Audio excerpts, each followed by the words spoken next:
Coming up, stories from a chef, including her work cooking for Leonardo DiCaprio on the set of Killers of the Flower Moon. And we learn more about the impacts of a divided Republican Party.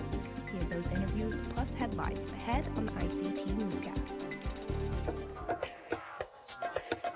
This program is made possible by the Corporation for Public Broadcasting, a private corporation funded by the American people.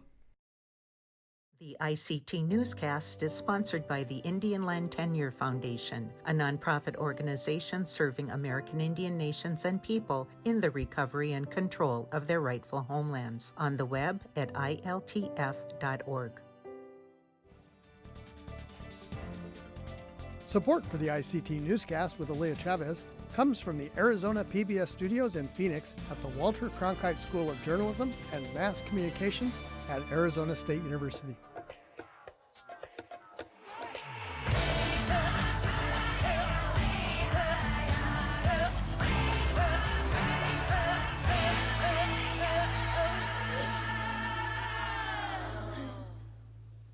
Chinangale, we're so glad you could join us.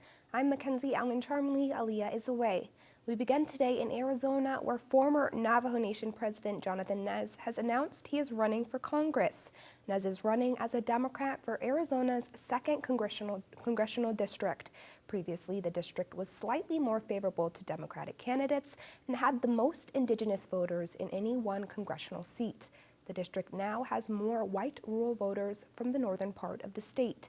Nez is running against Republican incumbent Eli Crane, who is a member of the Freedom Caucus. Well, we need a congressman that's actually here in our district, and that's what I would do. And I've done that during my years of service. For nearly 2 decades, Nez held public office, including as a Navajo County Board Supervisor. Nez told ICT that his experience in bipartisan work is something the other candidate just doesn't have. Now is the time to elect somebody who is from the district and who knows the issues in the district and also in the state of Arizona, and not to be divisive in Washington, D.C., but work across the aisle. Arizona District 2 includes the sovereign lands of 14 indigenous nations who account for 20% of the population. It's a presidential election year, meaning voter turnout will go up, and this could lend Nez the votes he needs to take that seat. We turn now to the Northern Plains, where the USDA last week announced a pilot program that aims to bring more locally produced bison into the massive federal commodities food program. ICT's Amelia Schaefer has more. The $150 million food distribution programs on Indian reservations, commonly called Commodities or COMMODS program, has long been geared towards large-scale producers. Tribal producers were mostly left out, but a new approach from the Department of Agriculture aims to localize meat distribution, support small businesses, and improve food distribution on reservations. Creating marketplaces for tribal producers and local producers is incredibly important to make sure that we support agriculture throughout Indian country and rural America. It's an incredibly important economic source for a lot of tribes. And the federal government is one of the largest purchasers of produce in the United States. And so making sure that that large impact is available to smaller producers and tribal producers is incredibly important. The $500,000 pilot program involves 4 bison ranchers on the Cheyenne River, Rosebud, Lower Brule, and Standing Rock reservations. It supports tribal efforts to restore bison herds that were nearly wiped out in a 19th century effort to starve native populations. The buffalo is like our culture. It fits like a glove, like your hand going in a glove. It's who we are, who we were, and who we are today. Our people evolved with the buffalo, so when it was taken away, a part of us was taken away, so when he brought the buffalo back, part of us is coming back. It's all culture related. That's what we lived off of. That was a major part of our diet, and now we're bringing that back slowly. The new approach from USDA also allows for culturally based harvesting methods that don't easily work on the scale previously required for commodities contracts. I was taught every time you take a buffalo's life, we say a prayer and we put sage in its mouth. An elder told me that, to do that every time. So that's what I do. I shoot the buffalo, I say a prayer and put sage in its mouth, and then I haul it to the processing plant.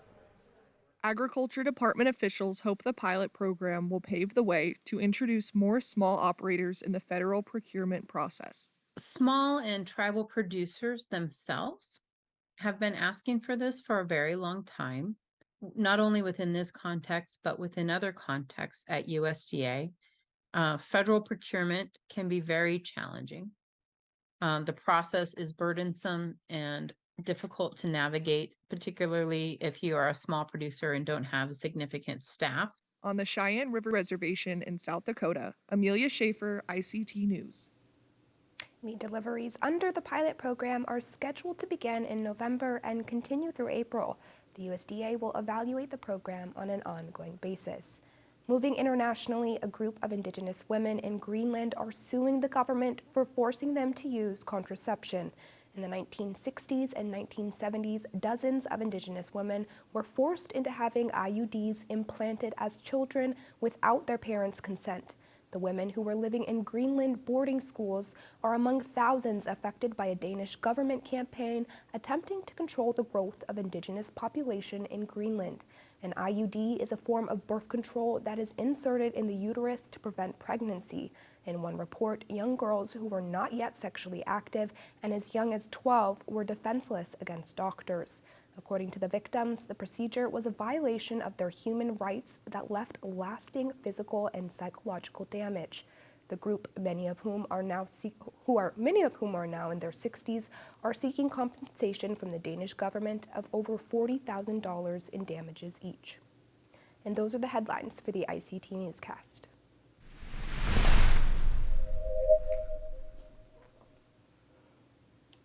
Chef Nico Albert Williams has been settling her table with Indigenous foods. She talked to ICT's Mark Trahant about Leonardo DiCaprio and why we should be thinking about duck eggs. Thank you so much for joining us. And I really want to start with kind of the news of the moment since the movie's coming out. But tell us about your work with Hollywood.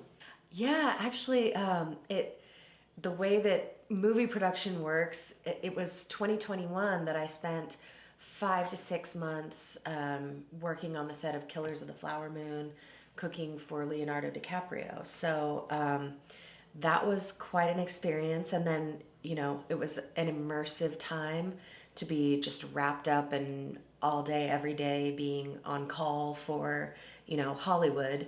And then the movie wraps and you have to kind of get back to real life. And so that's an adjustment. And now that the movie's coming out, it's bringing it all back. Well, one more Hollywood question. That was such an important, the movie is such an important story to Oklahoma. Maybe tell us about the meaning of it. Well,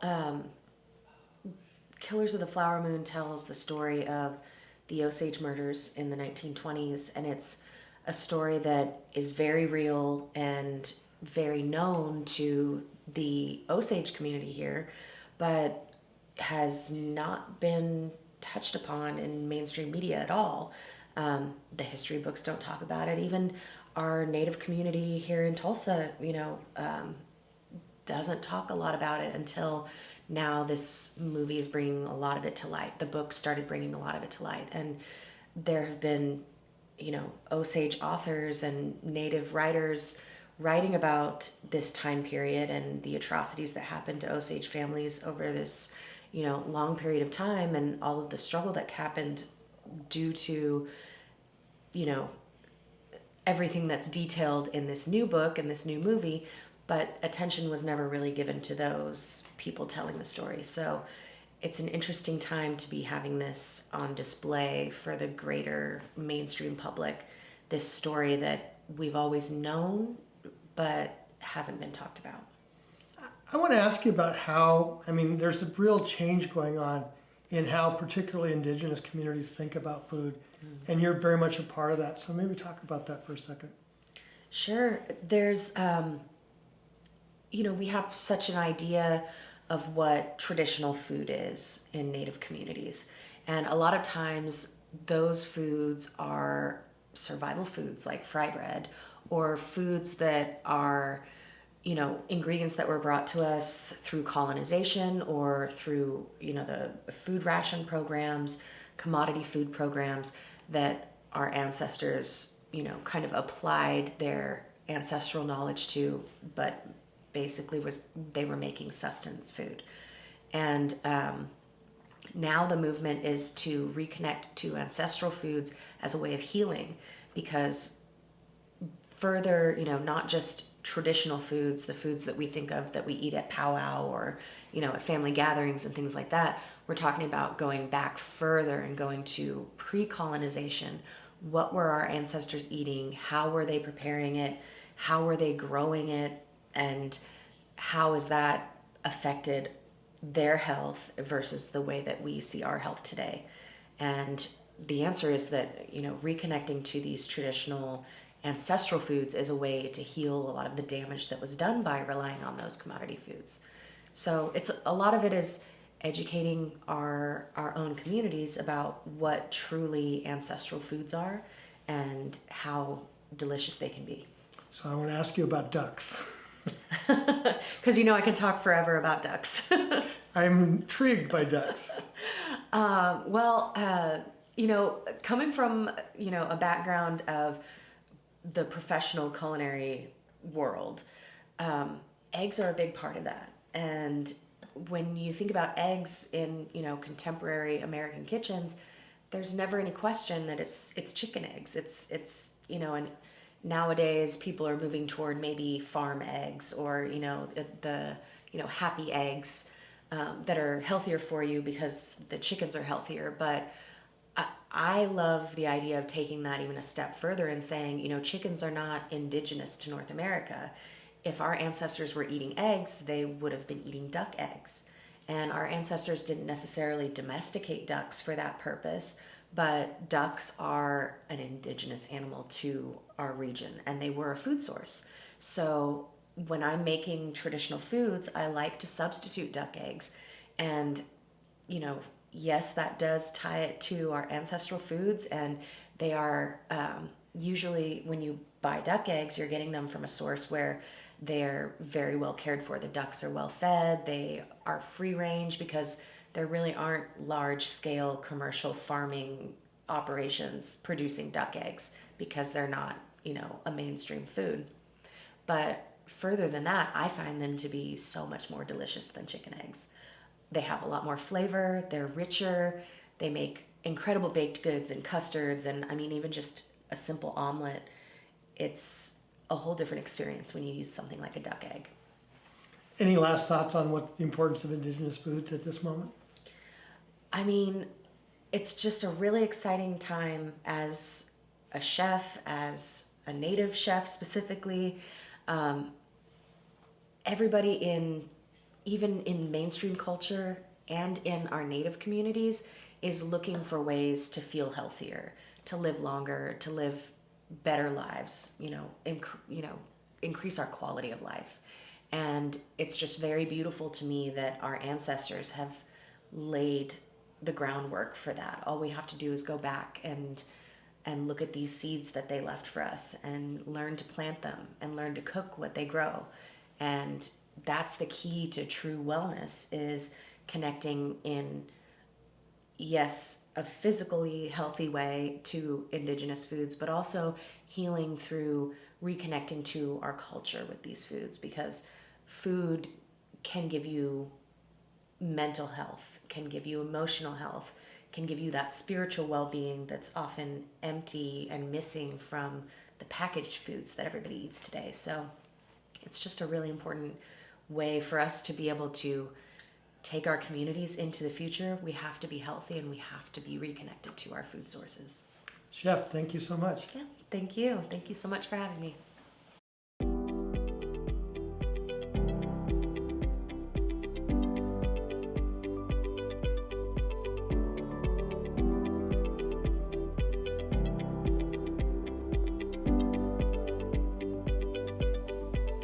The largest dam removal project in United States history is underway along the California-Oregon border.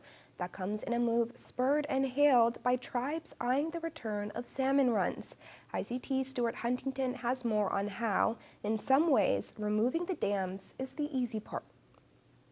The project will empty 3 reservoirs over about 3.5 square miles, exposing soil to sunlight in some places for the first time in more than a century.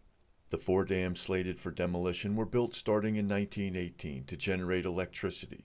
They displaced the life cycle of salmon, a fish that spends most of its life in the Pacific Ocean but returns to mountain streams to lay eggs. The hard part of the project will come over the next decade as tribes and others plant and monitor nearly 17 billion seeds as they try to restore the Klamath River and the surrounding land to what it looked like more than a century ago. To me and to our tribe, that's what justice looks like. It's the return of our homelands. At the time that the dams were built and the area inundated, some of the land was taken by eminent domain, but our people were displaced from this area. Crews have mostly demolished the smallest of the 4 dams, known as Copco No. 2. The other 3 dams are expected to come down next year. When demolition is completed, more than 400 miles of river will have opened for threatened species of fish and other wildlife. We're in the process of removing the Iron Gate Dam and 3 other dams here on the Klamath. A year from now, the Klamath will be a free-flowing river through this hydroelectric reach for the first time in over 100 years. To restore the salmon, it may take really concentrated efforts, some hatchery supplementation before they finally can maintain their own population spawning naturally and reach harvestable levels. So, but the biologist said, what happens if even if one salmon comes up here, after the dams are removed, in early years? That would be pretty amazing. Reporting from Carbondale, Colorado, Stuart Huntington, ICT News. The project will cost $500 million, paid for by taxpayers and electric company ratepayers. From the make-believe world of Disney, we head now into the real world of politics. The Republican Party has been fractured, and this has led to the turmoil over the House speakership. The country has watched hopefuls drop out of the race as the clock to another government shutdown keeps ticking. Beyond these 2 issues, we learn about what other impacts this contention could have on a majority party and its agenda. ICT's Polly Danette-Claw reports. Hello, John. Welcome to the newscast. Thanks for having me again. So today I really wanted to talk about the impacts of a fractured party and what other issues arise when a political party can't come together besides what we have been seeing. What are some of the ways that, very broadly, that a fractured party, the impacts of that on the legislative process? Certainly. So it has a big impact on our government in the sense that our Congress is not a parliamentary system. If you look internationally, a lot of countries have more of a parliamentary system in which they have multiple parties who come together to form coalitions, et cetera. And we really have what they call a 2-party system in this country. There's only 2 parties. And so that doesn't really make room generally for the type of coalition building when you have, very tight splits between control of a house, a legislative house, like the House of Representatives. So it really is incumbent upon one party to try to find amongst their members all the support to try to control, to exert the control over, elect a speaker, control the legislative process, et cetera. So it becomes very difficult when it's a very tight split. And in some ways, we're sort of in unprecedented territory. These really tight splits in control have happened before, but the caucus of each political party in the House in particular has always been able to come together and at least form a consensus on how to move legislation forward. They may have sharp differences in the legislation that they want to pursue, but they do come together to form this kind of control. And the somewhat unique position that we find ourselves in now is, particularly in the Republican Party, there are folks who say that they got elected to wreak a change in the status quo.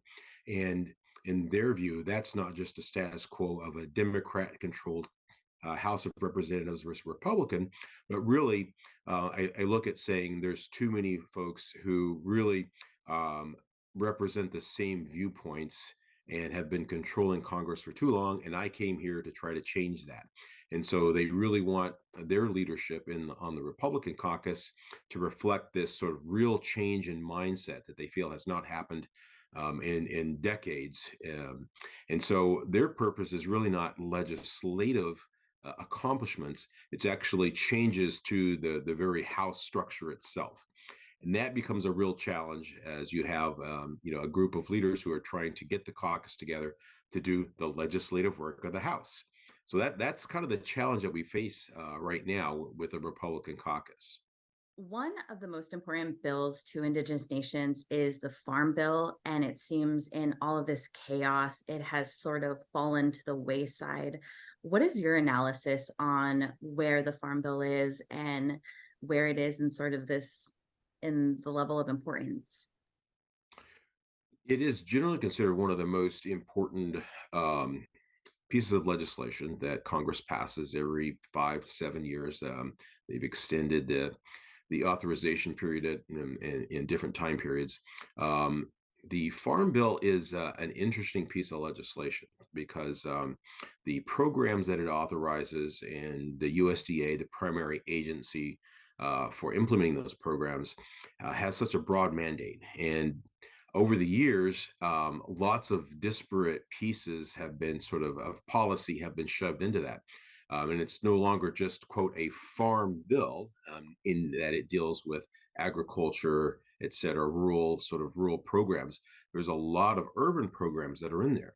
And so folks who support rural programs, farm programs, et cetera, sometimes feel like their piece of that legislation is being shunted to the side or not paid as much attention as they believe important, while the folks who support the urban type of programs that have been pushed into that feel like sometimes their piece of it is not paid enough attention. So it becomes a difficult bill to sort of balance those.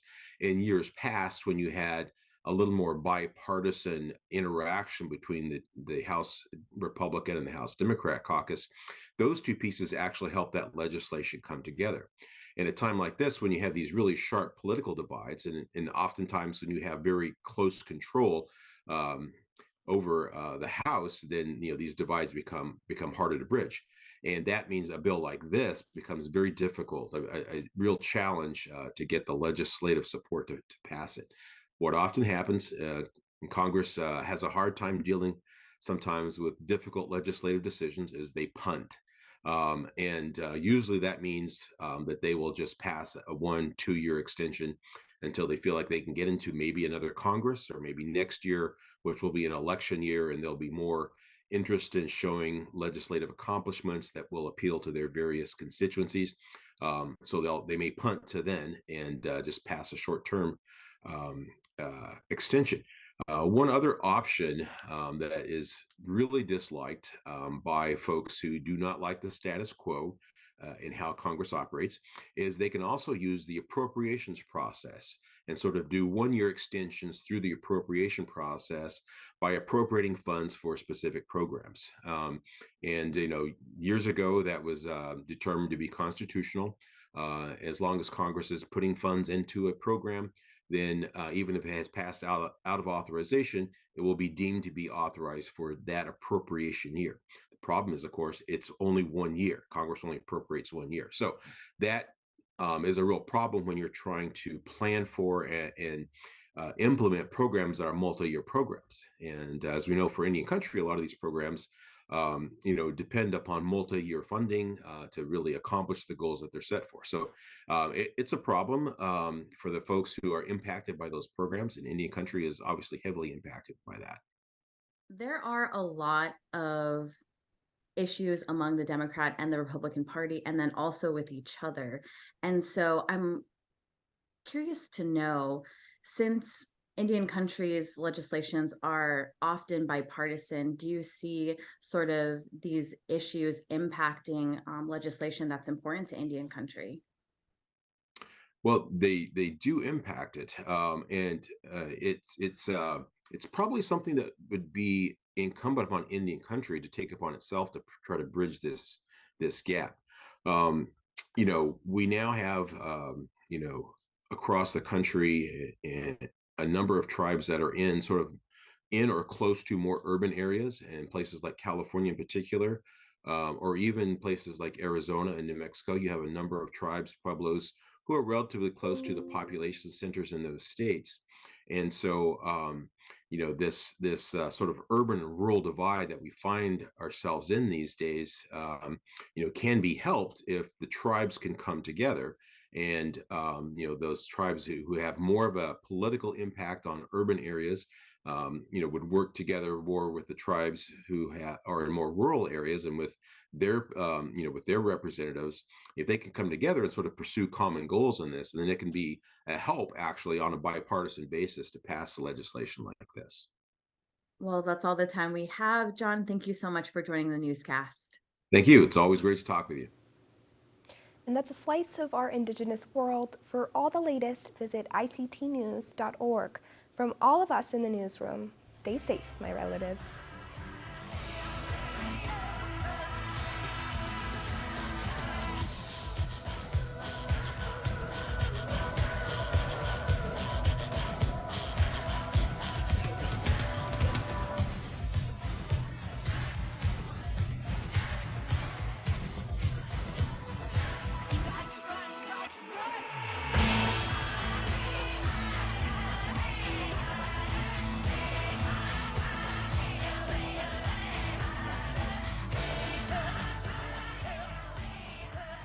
This program is made possible by the Corporation for Public Broadcasting, a private corporation funded by the American people.